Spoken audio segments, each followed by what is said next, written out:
Sir ఇప్పుడు సిద్ధమనే programme పెట్టారు కదా, ఈ సిద్ధమనే ప్రోగ్రామ్ ఉద్దేశం ఏంటనుకుంటారు?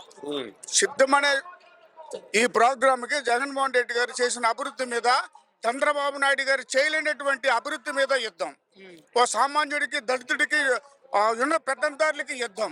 సామాన్యుడికి అందిస్తున్నటువంటి జగన్మోహన్ రెడ్డి గారి యొక్క ఆలోచన విధానం, డాక్టర్ బాబాసాహెబ్ గారి యొక్క ఆలోచన విధానం, ఆర్థిక మండలి యొక్క ఆ బాబాసాహెబ్ గారు ఎప్పుడైతే చెప్పారో అట్టడుగు ప్రజలందరూ కూడా ఆర్థికంగా ఎదగాలని చెప్పినప్పుడు దాన్ని అమలు చేస్తున్నటువంటి మన ముఖ్యమంత్రి ప్రీతమ నాయకుడు జగన్మోహన్ రెడ్డి గారు అమలు చేస్తున్నారు. కాబట్టి బడుగు బలహీనులు, అట్టడుగు ప్రజలందరూ కూడా జగన్మోహన్ రెడ్డి గారికి మేము ఉన్నాము సిద్ధమంటూ, మీ వెనకాల మేము ఉన్నామంటూ ప్రయాణం చేస్తున్నారు. ఈ మండు టెండలో అన్నం అనుకుండగా ఏమనుకుంటా జగన్ జగన్ అని జపం చేస్తూ వచ్చారంటే ఎందుకు వచ్చారు?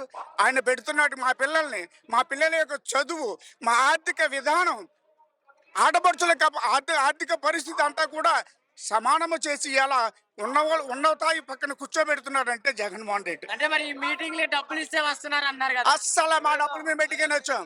అదంతా తప్పు, అదంతా తప్పుడు ప్రచారం. దుష్టత చేయమని పేరు పెట్టారు కదా, ఆ మీడియా సృష్టి. అది ఉన్నవాడు సృష్టిస్తున్నటువంటి అరాచక ప్రపకల్పాలు తప్ప మాకెవ్వరు ఎప్పుడు ఎక్కడ కూడా ₹1 ఇవ్వలేదు, తీసుకోం కూడాను. అంటే మరి జగన్ గారు కొన్ని సంక్షేమ పథకాలు పెట్టారు కదా, ఆ పథకాలు అందరికి రావట్లేదు, వైసీపీ పార్టీలకు వస్తున్నాయి. అదే దుష్టత శిశువు యొక్క ఆలోచన విధానం, పెత్తందారుల ఆలోచన విధానం, డబ్బున్న వాళ్ళ యొక్క ఆలోచన విధానం. రాలేదని చెప్పడం, అనుభవిస్తున్నది మేము, మాకు వచ్చిన తీసుకుంటున్నది మాకు తెలుస్తుంది. ఈ ఆకలి బాధ ఎవరు? జగన్ గారికి తెలుస్తుంది. వైట్ కలర్ వాళ్ళకి ఏం తెలుస్తుంది? అంటే మరి చాలా మంది పథకాలు తీసుకొని కూడా మాకు మేము ఇవ్వమన్నావా వాళ్ళ అంటారు కదా. మరి అదే దుష్ట సిస్టమ్ అని చెప్పాను కదా, ఉంటారు అక్కడక్కడ కొట్టుపెట్టి. తప్పదది, ఎవరిని కూడా మెప్పు కదా, భగవంతుడిగా సాధ్యపడలేదు.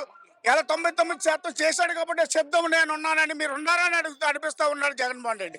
మేము ఉన్నామని చెప్పి ఆకలి బాధతో ఉన్నా, ఏమి ఉన్నామని చెప్తా ఉన్నాం. అది నేనున్నాను, నేను విన్నాను అన్నాడు. విన్నాడు, చూశాడు, ఆకలి బాధ తీరుస్తూ ఉన్నాడు.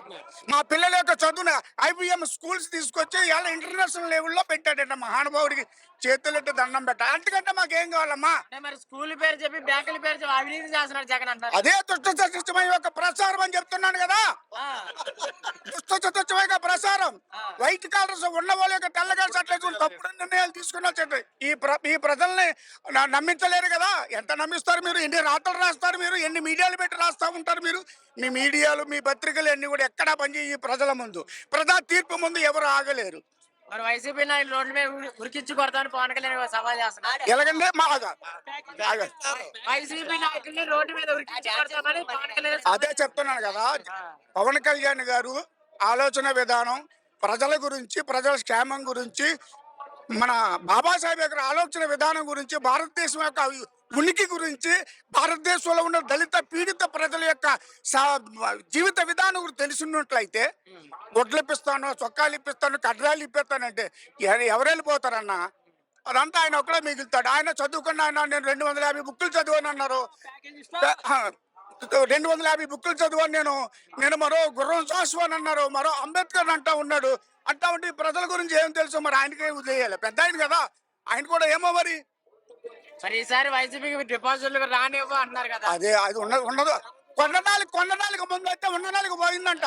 ఈ ప్రపంచం ముందు, ఈ జగన్మోహన్ రెడ్డి ఆలోచన ముందు, చిత్తం ముందు, ఈ కార్యక్రమంలో చంద్రబాబు నాయుడు గారు కానీ, జనసేన పార్టీ అధినేత పవన్ కళ్యాణ్ కానీ, CPM కానీ, సిద్ధమనే ప్రోగ్రామ్ ఒకటి పెట్టారు కదా, దానికి ఎందుకు అసలు సిద్ధం అని అంటే, ఈ రోజు మాది తుని నియోజకవర్గం, తొండంగి మండలం, కోదాడ సర్పంచ్ గా మేము మాట్లాడుతున్నాం. అక్కడి నుంచి వచ్చాం.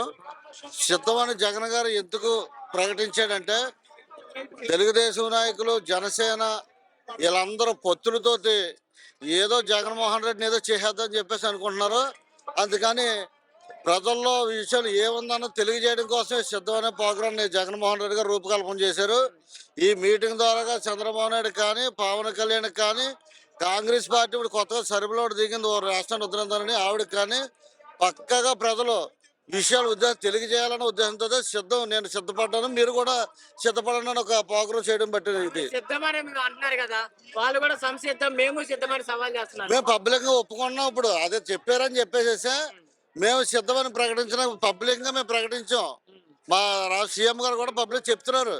దీన్ని బట్టి వాళ్ళకి అర్థమైపోద్ది రాష్ట్రంలో ఏది ఎవరు సిద్ధంగా ఉన్నారు అన్నది మేము పబ్లిక్ ఓపెన్ గా చెప్తున్నాం. దొంగసాటిని కట్ట కాదు. కటౌట్లు 1000 కటౌట్లు కట్టేసి 10 మంది మీటింగ్లు పెట్టుకోవడం ఇలాంటి జరుగుతున్నాయి వాళ్ళకి. కానీ ఇప్పుడు పబ్లిక్ గా మేము మా పార్టీ, మా వైసీపీ పార్టీ ఏ బలం ఏంటన్నది మేము తెలియజేస్తా ఉన్నాం. సైకో పాలన చేస్తున్నారు, రౌడీయిజం చేస్తున్నారు జగన్ అన్నారు. ఇప్పుడు రౌడీయిజం చేసేలాగా ఉంటే జగన్మోహన్ రెడ్డి గారికి ఇంత జనం ఎందుకు వస్తారు? మీకు అర్థమైందా? సైకోపాలన అంటే జనం ఎందుకు వస్తారు? జనం అన్న పిచ్చోళ్ళ. ఇప్పుడు తెలుగుదేశం పార్టీ పవన్ కళ్యాణ్ లాగా సీట్ల కోసం కొట్టుకోవట్లేదు. అలాగని డబ్బుల విషయాలు డబ్బులు పంచిపెడతలేదు. వాళ్ళు తెలుగుదేశం పార్టీ మన యువకాలం పాదయాత్ర చేశాడు లోకేష్. మనిషికి 600 చొప్పులు ఇచ్చారు. మా కాన్స్టిట్యూన్సీలో అయితే 600 ఇచ్చి తీసుకెళ్లవలసిన పరిస్థితి. ఇవాళ జగన్మోహన్ రెడ్డి గారు పేద ప్రజల గుండెల్లో ఉండిపోయాడు కాబట్టి ఇంత అవమానంతో వచ్చి ఇంత ఘన విజయం సాధించారు. ప్రజలందరూ కూడా సహకరించారు. ఇప్పుడు జగన్ గారు కొన్ని సంక్షేమ పథకాలు పెట్టారు కదా సార్, అందరికి అందుతున్నాయి అంటారు. ప్రజలందరికీ అందుతున్నాయి. గ్రామాల్లో సచివాలయాలు కానీ అన్ని రకాల అన్ని క్యాస్టులకి, ఒక క్యాస్టే కాదు అన్ని రకాల క్యాస్టులకి ప్రతి ఇంటిని కూడా జగనన్న పాలనలో లబ్ధి మాత్రం చేకూర్చింది. ఓన్లీ వైసీపీ పార్టీలకు వస్తున్నాయి కదా సార్. వైసీపీ పార్టీ అంటే మరి తెలుగుదేశం వాళ్ళకి అందరికీ కూడా మరి మా అధినాయకుడు ముఖ్యమంత్రి జగన్మోహన్ గారు ఏం చెప్పారు? పార్టీతో సంబంధం లేదు, అలాగే కుల మతాలతో కూడా సంబంధం లేదు. అందరికి పేద ప్రజలు అన్నవారు ప్రతి ఒక్కరికి సంక్షేమం ఇంటికి వెళ్ళాలన్న ఉద్దేశంతో జగన్మోహన్ రెడ్డి గారు ఈ రూపకల్పన చేశారు. ప్రజల్లో నిలిచిపోయి స్థిరస్థాయిగా. వాలంటీర్ వ్యవస్థ పెట్టారు కదా సార్, వాలంటీర్ వ్యవస్థ పనితీరు ఎలా ఉందో అలా పెట్టడం మంచిది అంటారా? అది చాలా మంచిది. వాలంటీర్లు పెట్టడం వల్ల చాలా ఉపయోగం. ఎందుకంటే గత పరిపాలనలో తెలుగుదేశం పరిపాలనలో అందరూ క్యూ కట్టి లైన్లో నుంచుని సమస్యలు పడిపోయేవారు. కానీ ఇవాళ వాలంటీర్ వ్యవస్థ ద్వారాగా ఆ ప్రతి ఇంటికి కూడా వెళ్ళి నీకు పెన్షన్ వచ్చిందని కొట్టి మరీ ఇవ్వగలుగుతున్నారు. ఆ తెలుగుదేశం వాళ్ళకి కూడా వాళ్ళకు కూడా మా ప్రభుత్వం అందరికీ కూడా చేకూరుతూ ఉన్నది. వైఎస్ షర్మిలా గారు కాంగ్రెస్ పార్టీలో జాయిన్ అయ్యారు కదా, మరి అలా జాయిన్ అవడం ఎఫెక్ట్ ఉండదు జగన్ గారు? ఏమి ఉండదు. షర్మిలా గారు జాయిన్ అవడం వల్ల పవన్ కళ్యాణ్ వీళ్ళందరూ ఎలాగుందో అలాగే ఉంటది. ఆవిడ కాంగ్రెస్ కూడా రాష్ట్రంలో ఉండదు. ఎందుకంటే ఒకే కుటుంబం నుంచి ఇద్దరు పోటీ చేస్తున్నారు అన్నట్టుంది. మరి ఓట్లు ఏమైనా చీల ప్రజలు ఏమన్నా పిచ్చోలేటి?